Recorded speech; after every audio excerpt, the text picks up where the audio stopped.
অভ্যুত্থান হয়েছিল এবং সেখানে আমাদের নিষ্পাপ তরুণ প্রজন্ম, ছাত্র, শিশু প্রায় ১,৫০০ মানুষকে গুলি করে খুন করা হয়েছে, শহীদ হয়েছে। তারা কেন শাহাদাত বরণ করেছিল? একটা সুন্দর বাংলাদেশ গড়ার জন্য, একটু পরিবর্তন আনার জন্য, আর কেউ যেন এইভাবে জোরে ক্ষমতা দখল করে রাখতে না পারে এই জন্য সেই পরিবর্তনটা যেন আসে, একটু পরিবর্তন যেন আসে। কেউ যেন ক্ষমতায় গেলে আর ক্ষমতা ছাড়তে চাইবে না, আগামী দিনে আর কোন ফ্যাসিবাদী যেন জন্ম না হয়, এটার জন্য জুলাই সনদ তৈরি করা হয়েছে। যারা আমরা পরিবর্তন চাই, যারা আমরা মানুষ চাই, জনগণের অধিকার প্রতিষ্ঠা করতে চাই, আমরা জুলাই সনদের পক্ষে আমরা হ্যাঁ ভোট দিব।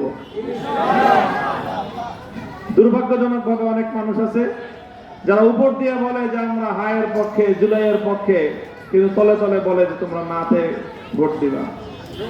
এই কাজ যদি কেউ করে তাহলে বলেন, উপরে বলে এক কথা, ভিতরে বলে আরেক কথা, এদেরকে আমাদের সমাজে কি বলে? মুনাফিকিটা অন্তত রাজনীতিতে করা ঠিক না।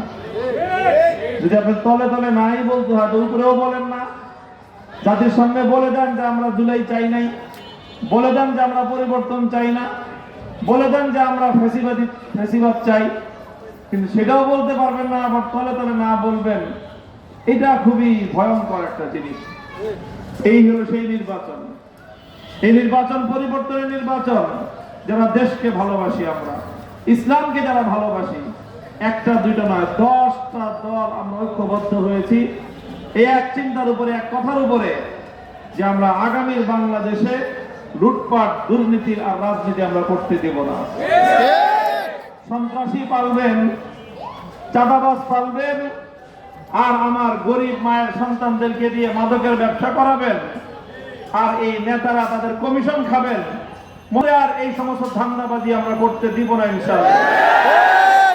মোহাম্মদপুরের কোন গরিবের মায়ের সন্তানকে দিয়ে কেউ মাস্তানি করাবেন, কিশোর গ্যাং বানাবেন, তাদেরকে লাঠিয়াল হিসেবে ব্যবহার করে আরেকজনের জায়গা জমি দখল করবেন, তাদেরকে দিয়ে আপনার মাদকের ব্যবসা করিয়ে নিজেরা আঙ্গুল ফুলে কলা গাছ হবেন, আর পুলিশের হাতে ধরা পড়লে গরিব মায়ের সন্তান বছরের পর বছর জেল থাকবে। এই সকল আরেকজনের ঘাড়ের উপর বন্দুক রেখে জাতিকে ধ্বংস করার রাজনীতি প্রত্যাখ্যান করার জন্য 12ই ফেব্রুয়ারি নির্বাচনে অংশগ্রহণ করতে হবে। বাংলাদেশ জামায়াতে ইসলামী, বাংলাদেশ জাতীয় নাগরিক পার্টি এনসিপি, বাংলাদেশ কংগ্রেস, আমরা হাতে হাত রেখে ঐক্যবদ্ধ হয়েছি। ঢাকা 13 আসন থেকে রিকশা মার্কা নিয়ে রিকশাওয়ালাদের প্রতিনিধি হিসেবে ইনশাআল্লাহ আমরা জাতীয় সংসদে যাব। গরিবের সরকার প্রতিষ্ঠিত হবে, মেহনতি মানুষের সরকার প্রতিষ্ঠিত হবে, সাধারণ জনগণের হাতে তাদের ক্ষমতা ফিরিয়ে দেওয়া হবে ইনশাআল্লাহ। আজকে আমাদের 29 নম্বর ওয়ার্ডের এখানে অফিস উদ্বোধন হচ্ছে। এখান থেকে ইনশাআল্লাহ আমাদের এই নির্বাচনী সকল কার্যক্রম পরিচালিত হবে। আপনাদের যার যে কোনো বিষয়ে জানার প্রয়োজন এখানে আসবেন।